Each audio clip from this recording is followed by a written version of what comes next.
Bonjour et bienvenue pour ce nouveau numéro du 7-8 Loisirs. Comme chaque jeudi, l'essentiel des informations pour passer un bon week-end dans les Yvelines. Et tout de suite, le sommaire de cette semaine. Après des sélections en novembre dernier, c'est le temps de la finale. Ce week-end, les sélectionnés du Tremplin des Voix se retrouvent sur la scène de la Maison de l'Environnement de Magny-les-Hameaux.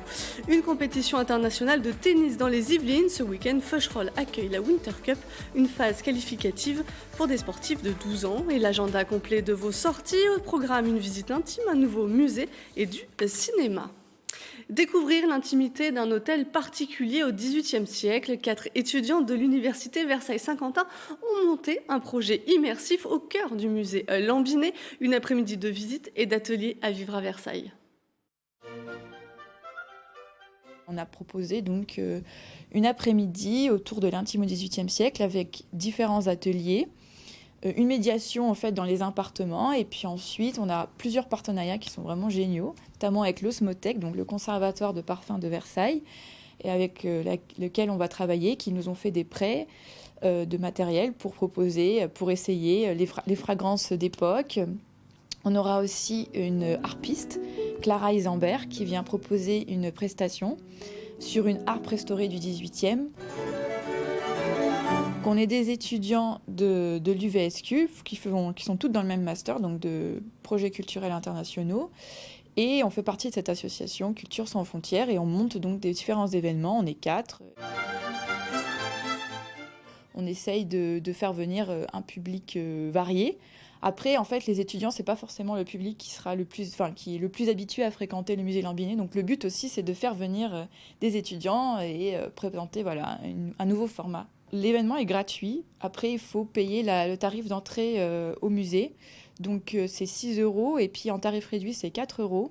Donc, c'est le 1er février de 14h à 18h30. 14h à 18h, pardon.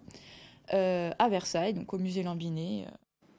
5e édition et toujours autant de talents. Ce week-end, la Maison de l'Environnement accueille le Tremplin des Voix, le concours de chant initié par la voix en scène. Et on en parle avec nos invités, Audrey Brouan et Marc-Olivier Picot. Bonjour à tous les deux. Bonjour. Alors Audrey, on va commencer avec vous. Vous êtes l'organisatrice de ce concours. Cette année encore, il a fallu faire un choix parce que vous êtes arrivé à 20 finalistes, mais c'est quand même plus de 250 candidats qui ont tenté leur chance. Oui, effectivement. Alors, les inscriptions au tout début, donc on a eu 250 candidatures et on en a sélectionné à peu près 140 pour des auditions. 3 auditions, dont une à La Réunion. Les talents, on va les chercher loin maintenant. Ouais. Exactement. Donc cette année, le truc en plus, c'est qu'on a effectivement fait 3 auditions, dont une à La Réunion, grâce à un de nos partenaires qui nous a suivis. Qui nous a suivis là-dessus et du coup ça a été une super belle expérience, je pense, et ça a fait monter le niveau parce que du coup on va être encore meilleur pour voilà. être dans les 20 finalistes. Exactement, parce que l'année dernière on n'en avait qu'une seule audition, donc et les années d'avant on n'en avait pas. Ça va devenir de plus en plus dur de faire un choix, j'imagine. Je pense, oui. Alors ils sont 20 candidats, mais ils ne concourent pas tous dans la même catégorie. C'est ça. Donc, c'est le choix aussi de donner plus de chance. Oui, il y a 3 catégories. Ils sont pas tous au même niveau, on va dire, dans leur parcours artistique et professionnel. Donc, on a des interprètes de moins de 16 ans, donc on va dire les jeunes, les enfants. Ensuite, des 17 ans et plus. Et les auteurs, compositeurs, interprètes qui, eux, arrivent avec leur univers. Voilà. Donc, c'était important pour nous de les différencier. On parle beaucoup là de ceux qui seront sur scène, mais Marc-Olivier, en plus, le public va être mis à contribution. C'est une soirée interactive. Déjà, pourquoi avoir choisi de mettre en avant l'interactivité du public ? Il fallait un gagnant, automatiquement, on voulait faire participer le public. Et justement, l'idée, c'était d'avoir quelque chose d'un peu innovant. Donc aujourd'hui, tout le monde a un téléphone portable, un smartphone ou une tablette.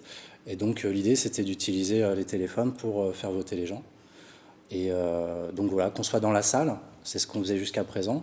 Et maintenant, comme on est diffusé sur YouTube ou sur TV78 samedi, on va pouvoir voter sur Internet. Alors comment ça va se passer ? Il va falloir télécharger une application ou c'est par un site Internet point de vue pratique ? Ouais, en fait, c'est une page web. Donc en fait, quand on vient dans la salle, on se connecte sur un réseau Wi-Fi et on se connecte sur un site web. Et sur Internet, c'est juste un lien sur la page d'accueil du tremplin des voix.com. et on accède à la page. Et donc c'est interactif, c'est vraiment, c'est-à-dire que ouverture des votes, clôture des votes, il faut vraiment être là au moment où le candidat passe. Oui, on ne revient pas comme dans les télécrochets à la télé où voilà, il faut taper 1, taper 2. Ouais, voilà ça, et c'est gratuit pour le coup. Il n'y a pas de SMS à envoyer. Et en plus, sauf si je me trompe, on ne note pas pour le candidat qu'on veut voir gagner. On met des petites notes, c'est ça ? C'est ça, en fait. Pour chaque candidat, on donne une note sur 4 critères différents. Il y a aisance scénique, technique vocale, enfin voilà. On essaye que le candidat reparte un petit peu avec des idées pour s'améliorer. Donc que ce soit le jury, parce qu'il y a un jury de professionnels aussi, ou le public, en fait, on donne des notes sur des critères différents. Et donc, voilà. Et ce jury, justement, on va en parler. C'est un concours, donc les candidats cherchent aussi à être jaugés. Oui. Et c'est des professionnels qui sont dans le jury. Oui, c'est des professionnels ou des artistes du milieu musical qui, du coup, ont un regard un petit peu aiguisé, on va dire, sur la prestation des candidats. Donc voilà. Mais ils sont quand même égaux par rapport au public sur la partie, on va dire, vote, puisqu'ils votent exactement de la même manière. Au même niveau où il y a un pourcentage pour le jury? Alors, il y a 2 prix. Il y a le prix du jury et le prix du public. Donc, ils votent de la même manière, sauf que le prix du jury, c'est toutes catégories confondues. Le prix du public, donc toutes catégories confondues. Et le prix du jury... Vote par catégorie. Par catégorie, exactement. Voilà, on a tout dit. Le public ne reste... il faut qu'il soit là. Il faut qu'il soit présent. Merci à tous les deux. Il faut venir vraiment en vrai, parce que c'est un vrai spectacle. C'est de faire un concert. On reste quand même dans avec des musiciens en live, des choristes, cette année en plus. Voilà. C'est plus qu'un tremplin, c'est vraiment un spectacle. Voilà. Moi, je crois qu'il n'y a rien d'autre à rajouter. On va juste rappeler les informations pratiques. C'est le samedi 1er février. C'est à la Maison de l'Environnement à Manille-les-Hameaux. Merci Audrey Brouan. Merci Marc-Olivier Picoro. On verra vite qui est le vainqueur. Merci beaucoup. On reste à Manille-les-Hameaux pour un autre rendez-vous. C'est ce samedi aussi, mais c'est la matinée. C'est à 11h15. Les élèves et professeurs de l'école de musique illustrent grâce à leur instrument une bande dessinée. Et cette découverte est à faire au pôle associatif Blaise Pascal. On retrouve maintenant notre instant cinéma. Cette semaine, Mathilde Demy et Aurélie Ron se sont rendus à la sortie des salles de l'UGC SkyWest pour recueillir l'avis des spectateurs. Regardez.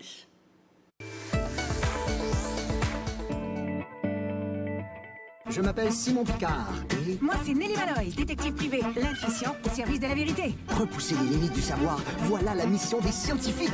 Il était bien, j'ai tout aimé. C'est 2 aventuriers qui partent à la recherche des Yétis pour pouvoir montrer au monde entier qu'ils existent réellement. Et puis, je ne vous raconte pas la fin, ce serait dommage. Je le recommande pour un public familial, c'est très bien fait. Peut-être que pour connaître quelqu'un, il faut d'abord l'aimer, avec ses désirs, sa mélancolie. J'avoue que je suis encore émue. Pourquoi ? Parce que j'avais lu le livre en fait. Donc je trouve que ça reprend tout à fait les sentiments de la vie de famille en fait, tout au long d'une vie, l'histoire d'une fratrie. Je trouvais ça très émouvant. Donc.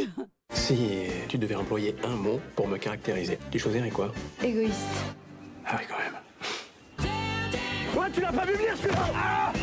On t'a vu faux. C'était une famille un peu cambolesque, quoi, voilà. Donc le père qui est mort, mais qui revient, qu'on voit tout le temps. C'est un film qui est très sympathique, très beau paysage, bon esprit et bien divertissant.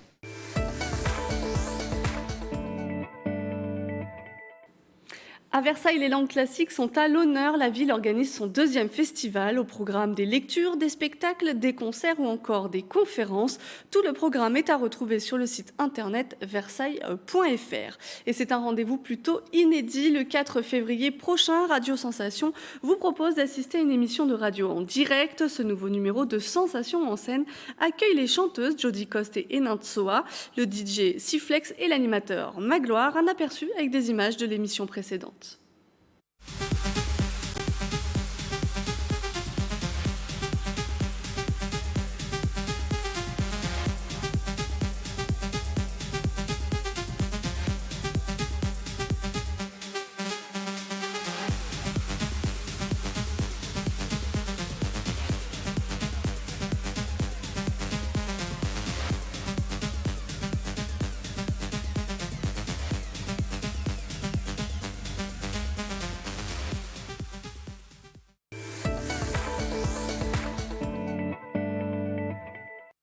Elles sont peut-être les professionnels de demain. Ce week-end à Feucherolles se déroule une épreuve de la Winter Cup, c'est la Fed Cup des sportifs de 12 ans, une compétition internationale qui a vu passer de nombreuses vedettes, 4 phases qualificatives qui regroupent 8 équipes nationales avant d'aller en Angleterre pour la finale.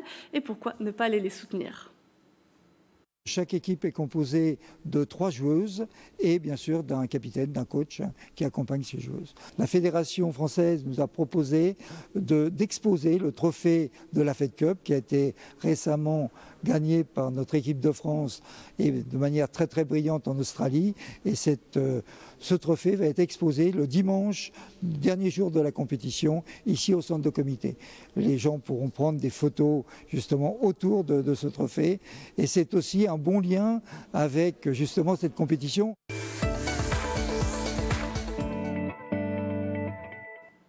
Des expériences sensorielles pour tous les âges et tous les publics. À Paris, le musée de l'illusion a ouvert ses portes au mois de décembre. Une visite qui va mettre vos sens à rude épreuve, un sujet de nos confrères de Via Grand Paris.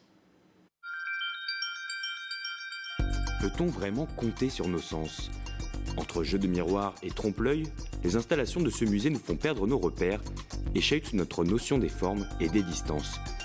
Des expériences avant tout ludiques, mais qui permettent aussi de comprendre les mécanismes et les limites de notre cerveau. À chaque exhibition, à chaque illusion, vous avez une explication précise et vous ressortez d'ici avec des notions précises sur comment fonctionne l'illusion, comment fonctionne votre œil, comment fonctionne votre cerveau. Alors de manière pas compliquée, mais toujours pour comprendre le pourquoi des illusions. Des regards qui semblent suivre nos mouvements, des formes qui échappent à la logique. Les créations présentées sont variées, mais tout le monde réagit à sa manière. Certains tombent directement dans le piège, alors que d'autres peinent à comprendre où se trouve l'illusion. L'illusion, c'est l'interprétation. C'est comment votre cerveau interprète des infos qu'il reçoit de nos sens. Sauf qu'on a tous un cerveau différent. Les gens réagissent différemment. Vous avez des gens qui vont piger tout de suite comment fonctionne une illusion, et vous en avez d'autres qui vont mettre un peu plus de temps. Tout est vraiment subjectif et ça dépend vraiment de comment on perçoit le monde, comment on réagit, nos affinités, que ce soit littéraires, scientifiques, nos appétences et nos différences. C'est ça qui est intéressant.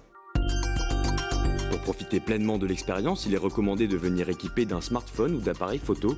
Beaucoup d'illusions ont été pensées pour pouvoir se mettre en scène au cœur même des installations. Le visiteur participe à l'illusion d'optique, donc il s'inclut dans l'illusion, dans la pièce. Et tout ça a fait l'objet d'études pour adapter les pièces au lieu et à la configuration des lieux, au décor. Tout ça a fait l'objet de calculs précis justement pour que le visiteur puisse participer à l'illusion. Une exposition à découvrir seul, entre amis ou en famille. Le musée est ouvert tous les jours et propose également des visites nocturnes les jeudis, vendredis et samedis soirs.